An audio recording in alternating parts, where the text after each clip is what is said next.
पुढची ध्येयधोरणं काही ठरवलेलं नाहीत. कोल्हापूर शहरामध्ये काही झालेलं नाही. पण मी एकटा फुटबॉलचा सीझन आहे त्या माध्यमातून उत्तर देते. एकटा फॉरवर्ड खेळून खेळून कंटाळलो. आता जरा डिफेन्सला खेळायची इच्छा आहे. कारण फॉरवर्ड खेळून एकट्यानं किती गोल मारायचे, किती नेते मंडळींना अंगावर घ्यायचं, किती केंद्राला राज्य शासनाला विरोध करायचा. अक्षरशः सकाळ संध्याकाळ बाईट देऊन कंटाळा आला. मोर्चे आंदोलन उन्हात उभारून अक्षरशः जीव जाऊन पक्षाचं काम केलं. पण आता नको वाटायला लागलं. आता भरपूर झालं. जरासं ब्रेक घेतो. ब्रेक के बाद जे काय होईल ते होईल. कोल्हापुरातली शिवसेना काँग्रेसमध्ये झाल्याचं वाटतं का?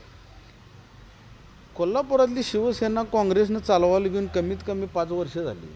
काय ह्यात काय नवीन नाही. कोल्हापूरची शिवसेना काँग्रेसच चालवतं, दुसरं कोण चालवते? सत्यताच आहे. पण तुम्ही ज्यावेळी जिल्हा प्रमुख पदाची सूत्र हातात घेतल्यानंतर जिल्हा प्रमुख, तुमचा प्रश्न मला लक्षात आला. जिल्हा प्रमुख पद सूत्र हातात घेतल्यानंतर आम्ही ताकदीनं काम करायला चालू केलं.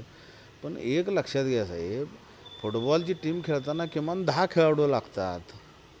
एक फॉरवर्ड, आता तू रोनाल्डो एकटा खेळतो, किती गोल मारणार? मारतील. पण एकटा रोनाल्डोमुळं का पोर्तुगाल जिंकणार आहे का?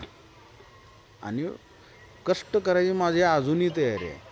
पण पक्षामध्ये कोण तर सारखं पळून जाते, निवडून देणार जनता आणि हिनी पळून जायचं. त्याच्यापेक्षा आपणच स्टॉप घेऊया म्हटलं आणि ब्रेक घेतला. काही घडलेलं नाही, कोणतेही कारण नाही. मला कंटाळा आला. मला आता फॉरवर्डला नको, मी डिफेन्सला खेळतो. जर वरिष्ठांनी मनधरणी केली तर तुम्ही पुन्हा एकदा सक्रिय होणार का? मनधरणी करतील नाही करतील हा पार्ट वेगळा. पण सद्य परिस्थितीत माझी मानसिकताच नाही. मला म्हणजे काम करायची इच्छा नाही राहिलेली. आता तुम्ही कुणाकडे हा राजीनामा दिलेला आहे? काय बोलणं झाले? मी कोणाकडे राजीनामा दिला नाही, मीडियाकडे दिला. म्हणजे पक्षाची आपली एक प्रथा आहे की आपल्या संपर्क प्रमुखांच्याकडे किंवा बघा, राजीनामा ही काय लग्नपत्रिका नाही घरात जाऊन द्यायला. या आमच्या लग्नाला म्हणून राजीनामा म्हणजे राजीनामा. माझी सही आहे त्याच्यावर, माझं लेटर पॅड आहे. माझ्या लेटर पॅडवर मी माझ्या हस्ताक्षरात लिहिलं आहे. राजीनामा मातोश्रीमध्ये कधीच पोचला. कारण असं राजकीय कारण पण दिलेलं नाही की काय? मी उलट त्यात लिहिलं आहे की मी कोणते राजकीय विश्लेषण देणार नाही. त्यात काय द्यायचं विश्लेषण? साहेब एक लक्षात घ्या, एका व्यक्तीनं किती राबायचो, काय त्याला काय प्रमाण आहे? नाही. आई शपथ सांगतो, तुमच्या सगळ्यांची आई शपथ घ्या तुम्ही, मी एकटाच राबायला लागलो कोल्हापुरात. कुठला पण विषय असू दे, राज्य शासन चुकू दे, केंद्र शासन चुकू दे, कोल्हापूर जिल्ह्यातले नेते कोणतरी चुकू देत, प्रत्येकाला होरावर घ्यायचो. आणि बाकीच्यांचं काय तुम्हाला माहिती आहे. आता मी काही व्यक्त व्हायची गरज नाही. जोपर्यंत समोरचं कोणी व्यक्त होत नाही उगाचच माझ्या विरोधात, तर मात्र मग कुंडल्या सगळ्यांच्या माझ्याकडे आहेत. मग हा इशारा कोणाकडे? कुणालाही इशारा साहेब नाही हा. माझ्या बाबतीत चुकीचं कोणी वक्तव्य केलं त्यांना मी कोणाच्याही बाबतीत आत्ताही बोलत नाही, उद्याही बोलणार नाही. माझ्या बाबतीत कोण बोललं तर मी 100% उद्या परत आहे रस्त्यावर.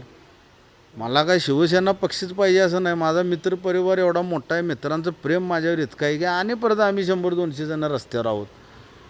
खरं तर आपण जिल्हा प्रमुखात अनेक शिवसैनिक आपल्या पाठीमागे होते. हा निर्णय घेण्याआधी काही शिवसैनिक किंवा काही लोकांशी बोललात का, त्या चर्चा केली? नाही, मी कोणाला विचारलं नाही. जर विचारलं तर मलाही कोण राजीनामाच देऊ देणार नाहीत. इथं दारात येऊन बसतील 100-200 जण. असलं काय आम्ही करू देणार नाही. लोटांगण घालतील. मला ते काय नको आहे. माझा निर्णय मी घेतला. मला आला कंटाळा, नको बास, विश्रांती घेऊया. विश्रांती ते विश्रांती. आपण बघितलं तुमच्या त्या ज्यावेळी तुम्ही जिल्हा प्रमुख झाला त्यावेळी देखील काहींचा विरोध होता किंवा त्यावेळी देखील काही टिप्पणी झालेलं पाहायला मिळालं, अनेक नाराजी होती. तुम्ही आता देताय राजीनामा, मग काय ठाकरे गटाचं किंवा ठाकरे पक्षाचं कोल्हापुरात काय पुढे भविष्य कसं आहे, काय वाटतं? ठाकरे पक्षाचं भविष्य काय तुम्हीच विचार करा की कोणी निवडणुका लढवल्या, निवडणुका न लढवता मैदानातून कोण पळून गेले, हे ज्याचं त्यांना कळायला पाहिजे. आणि मला तर काय त्या खोलात शिरायचं नाही. फक्त एवढंच सांगायचं आहे आपल्या न्यूज चॅनलच्या माध्यमातून की मी मगाशी बोलल्याप्रमाणे की बाबा माझी बॅटिंग, मी एकटा बॅटिंग करत बसलो आहे, पळून रना काढायला लागलो, जाग्यावर उभारून 4-6 मारायला लागलो. पण एकट्यानं 4-6 मारून मॅच जिंकता येत नाही. माझ्या तर बॅट फुटायची वेळ आली, बॉल टाकणारी पण दमलीत. पण जनजागृती, इतर गोष्टी या सगळ्यांचा जर आढावा, सगळ्यांचा अभ्यास जर केला तर आता बस, आपण एकट्यानं लढायला नको. आपण आपलं पहिला परिवार बघू, कुटुंब बघू, नंतरचे नंतर.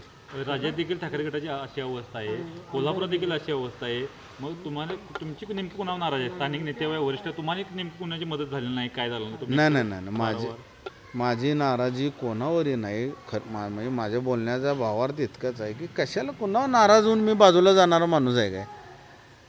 माझा स्वभाव अखंड ह्या शहराला ज्ञात आहे. मी कुणावर नाराज होऊन पळून पण जात नाही आणि बाजूला पण जात नाही. पण मी अजून एकदा सांगतो की मला कंटाळा आला एकट्यानं राबायचं. एकट्यानं किती खिंड लढवायची हो. ज्या पद्धतीनं 350 वर्षापूर्वी बाजीप्रभू देशपांड्यांचा हात तुटला तरी ते लढत होते, तसं माझं काही शिल्लक नाही तरी मी लढा लावलं. पदरचं पैसे घालून लढणारा हा कोल्हापूर शहरातला एकमेव शिवसैनिक आहे. पदरचं पैसे. माझ्या कुठल्याही विषयावर कुणी चुकीचं वक्तव्य जर केलं ठाकरे सेनेच्या कुठल्या पदाधिकाऱ्यांनं, माझ्याकडं कुंडली आहे. मी कधी कोणाबद्दल सदासजी रॉंग बोलत नाही. पण मला जर कोण रॉंग बोललं, परत मी उद्या तुम्हाला इन्व्हिटेशन देतो, प्रेस कॉन्फरन्स माझ्या या. तुम्ही सदस्य पुढे काही नाही, जरा पावसाळा होऊ दे, शांत घरात बसतो, जरा पावसात भिजतो, परिवाराबरोबर जरा आयुष्य व्यतीत करतो. तुम्ही शिवसेना पक्षात सदस्य राहणार आहे किंवा दुसऱ्या कुठल्या मी पक्षात माझ्या पदाचा राजीनामा दिला आहे, पक्षाचा नाही. पक्षात सक्रिय असणार? पदाचा राजीनामा दिला. सक्रिय असो नसो हा पार्टी वेगळा. बरं ठीक आहे. तुम्ही म्हणताय मी एकट्याने लढलो, मग तो वरिष्ठांनी याची काही चिंता केली नाही का? मग ठाकरे गटाची राज्यात अशी अवस्था आहे, मग कुठेतरी पक्ष कमी पडतो, वरिष्ठ कमी पडतात यासाठी? काही बोलायला नको. 1-2 दिवस शांत बसूया. कोण काय बोललं तर मात्र माझं खरोखर बाईट आहे का